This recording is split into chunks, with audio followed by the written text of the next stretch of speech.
തിരുവനന്തപുരം കോർപ്പറേഷനിൽ സംഭവിച്ചത് എന്താണെന്നുള്ളത് മീഡിയ വൺ നന്നായിട്ട് പരിശോധിക്കുന്നത് നല്ലതാണ്.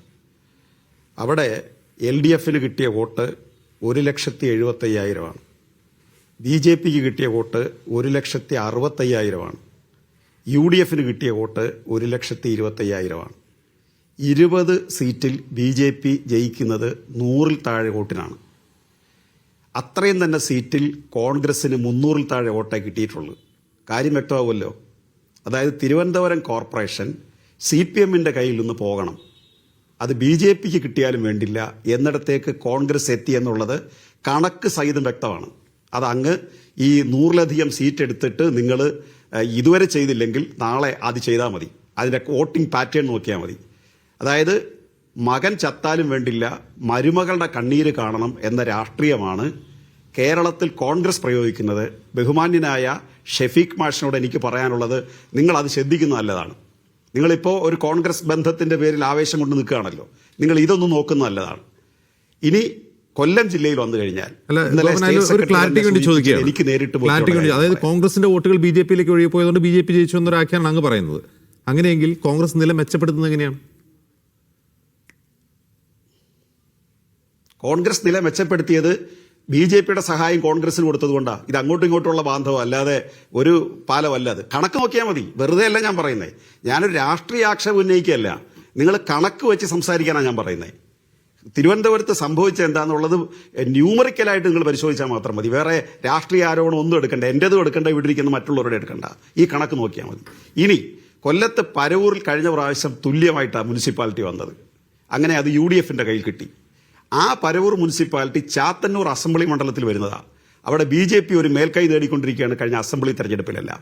അതുകൊണ്ട് ഞങ്ങളുടെ ഒരു പ്രധാനപ്പെട്ട സഖാവിനെ തന്നെ ആ മുനിസിപ്പാലിറ്റി പിടിക്കാനായിട്ട് ചുമതലപ്പെടുത്തി. അദ്ദേഹത്തെ പരസ്യമായിട്ട് മുനിസിപ്പൽ ചെയർമാൻ എന്നുള്ളത് ഞങ്ങൾ പ്രഖ്യാപിക്കാറില്ലെങ്കിൽ പോലും ആ ഉദ്ദേശത്തോടെ തന്നെ ഒരാളെ നിർത്തി.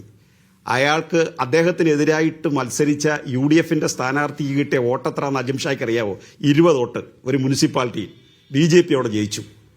ഇനി കൊല്ലം ജില്ലയിലെ പുനലൂരിൽ ഉൾപ്പെടെയുള്ള പല പ്രദേശങ്ങളിലും BJPയുടെയും കോൺഗ്രസിന്റെയും തമ്മിലുള്ള ഈ ഏർപ്പാട് വെൽഫെയർ പാർട്ടി നന്നായിട്ട് പരിഗണിക്കുന്ന നല്ലതാണ്. ഇതാണ് എനിക്ക് ആദ്യഘട്ടം. രണ്ടാമത്, ബഹുമാന്യനായ കോൺഗ്രസ് പ്രതിനിധി ഇവിടെ പറഞ്ഞ 2-3 കാര്യങ്ങൾ, അത് രാഷ്ട്രീയമായി അതിന് മറുപടി പറയാതിരിക്കാൻ പറ്റില്ല. അദ്ദേഹം PR വർക്ക് എന്ന് പറഞ്ഞത് കനകോലുവിനെ ഉദ്ദേശിച്ചായിരിക്കും. ഒരു രാഷ്ട്രീയ പാർട്ടിക്ക് ഇതിൽ പരം ഗതികേട് വരാനുണ്ടോ? സ്വന്തം പാർട്ടിക്ക് രാഷ്ട്രീയ നയങ്ങളും തീരുമാനങ്ങളും എടുത്ത് ഒരു നിലപാട് സ്വീകരിക്കുന്നതിന് ലക്ഷക്കണക്കിന് രൂപ ശമ്പളം കൊടുത്ത് ഒരാളെ കേരളത്തിൽ കൊണ്ടുവന്ന് അദ്ദേഹത്തിന്റെ നിർദ്ദേശവും നിയമവും നടപടിക്രമങ്ങളും അനുസരിച്ച് ഒരു രാഷ്ട്രീയ പാർട്ടി ഏതൊക്കെ സമരം നടത്തണം, ഏതൊക്കെ മുദ്രാവാക്യങ്ങൾ ഉന്നയിക്കണം എന്നൊക്കെ ഒരു കമ്പനി എക്സിക്യൂട്ടീവ്, അഡ്വർടൈസ്മെന്റ് ഏജൻസികൾ എങ്ങനെയാണ് ഒരു കമ്പനിയുടെ ഉൽപ്പന്നത്തെ പ്രൊപ്പഗൻഡ കൊടുക്കുന്നത് പോലെയും പ്രൊമോട്ട് ചെയ്യുന്നത് പോലെയും ഒരു രാഷ്ട്രീയ പാർട്ടി അതിന് കീഴടങ്ങി പ്രവർത്തിച്ചുകൊണ്ടിരിക്കുകയാണ്. എന്നിട്ടാണ് അവർ PR വർക്കിനെ കുറിച്ച് പറയുന്നത്. പിന്നെ അദ്ദേഹം പറയുന്നത് വിലക്കയറ്റമാണ്. GSTയെ കുറിച്ച് അദ്ദേഹത്തിന് അറിയത്തില്ലായിരിക്കും. ഈ കേന്ദ്ര ഗവൺമെന്റ് രൂപയുടെ മൂല്യം ഇടിയുന്നതിനെ കുറിച്ച് അദ്ദേഹത്തിന്റെ ശ്രദ്ധയിൽപ്പെട്ടിട്ടില്ലായിരിക്കും. അദ്ദേഹം ഭരിക്കുന്ന കർണാടക സ്റ്റേറ്റിലെ വിലയെക്കുറിച്ച് അദ്ദേഹത്തിന് അറിയത്തില്ലായിരിക്കും. കേരളത്തിൽ മാത്രം സംഭവിക്കുന്ന ഒരു കാര്യമാണോ ഇത്? ആ വിലക്കയറ്റത്തെ നിയന്ത്രിക്കാൻ കേരളത്തിൽ ഇടപെട്ടതുപോലെ പൊതുമേഖലയിൽ ഞങ്ങൾ ഇടപെട്ടുള്ള മറ്റൊരു സ്റ്റേറ്റ് നിങ്ങൾക്ക് ചൂണ്ടിക്കാണിക്കാവോ? ഇതുപോലെ സിവിൽ സപ്ലൈസ്, ഇതുപോലെ മാവേലി സ്റ്റോർ, ഇതുപോലെ റേഷൻ കടകൾ സജീവമായി പ്രവർത്തിക്കുന്ന ഒരു സ്ഥലം ഈ കഴിഞ്ഞ ഓണക്കാലത്തും പെരുന്നാളിനും ഒക്കെ ഈ കേരളത്തിൽ വിലക്കയറ്റം പിടിച്ചു നിർത്തിയില്ലേ? അപ്പോൾ അതാണോ ഈ തെരഞ്ഞെടുപ്പിലെ വിഷയം? അത് ജനങ്ങളുടെ മുമ്പിൽ ഒരു വിഷയമായിട്ട് വന്നിട്ടില്ലെന്ന് തന്നെയാണ് ഞങ്ങളുടെ കണക്കുകൂട്ടൽ. പിന്നെ കേരളത്തിൽ നിന്നുള്ള ആളുകൾ പുറത്തേക്ക് പോകുന്നു. എൻ്റെ അനിൽ ബോസ് മാഷേ, ഇന്ത്യ രാജ്യത്ത് മറ്റ് രാജ്യങ്ങളിലേക്ക് പോകുന്നവരുടെ കൂട്ടത്തിൽ 10 സ്റ്റേറ്റ് കഴിഞ്ഞേ കേരളം വരുന്നുള്ളൂ. 10 സ്റ്റേറ്റ് കഴിഞ്ഞ്. പക്ഷേ കേരളത്തിന്റെ ചരിത്രം എടുത്ത് പരിശോധിച്ചാൽ 50-60 കൊല്ലങ്ങൾക്ക് മുമ്പേ പ്രവാസി മലയാളികളുടെ വലിയ കുത്തൊഴുക്കുണ്ടായ സ്റ്റേറ്റാണ് കേരളം. പക്ഷേ ഇപ്പം തിരിച്ചാണ് സംഭവം. ഇപ്പം കേരളത്തിൽ ഇന്ത്യ രാജ്യത്തെ മറ്റ് സ്റ്റേറ്റുകളെ നോക്കിയാൽ 10ാം സ്ഥാനം കഴിഞ്ഞേ കേരളത്തിൽ നിന്ന് ആളുകൾ വെളിയിൽ പോകുന്നുള്ളൂ. ഇനി ബംഗാളികൾ മാത്രമല്ല സാർ ഇവിടേക്ക് വരുന്നത്.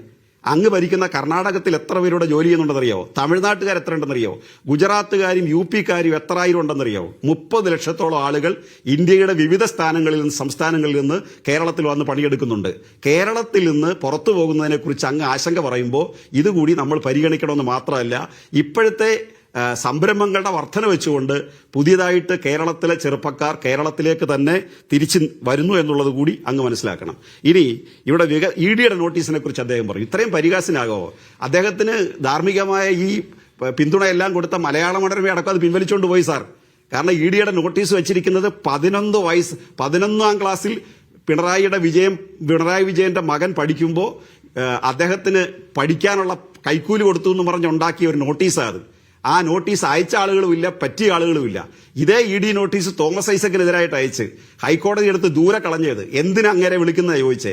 ഈ ED നോട്ടീസും കൊണ്ടാണോ നിങ്ങൾ ഇപ്പോഴും നടക്കുന്നത്? നല്ല തമാശയായി പോയി. നിങ്ങൾക്ക് പറയാൻ പറ്റുന്ന ED നോട്ടീസ് രാഹുൽ ഗാന്ധിക്കും സോണിയാഗാന്ധിക്കും എതിരെ കൊടുത്ത ED നോട്ടീസിനെ കുറിച്ച് നിങ്ങൾ ചർച്ച ചെയ്യുന്നത് നല്ലതായിരിക്കും.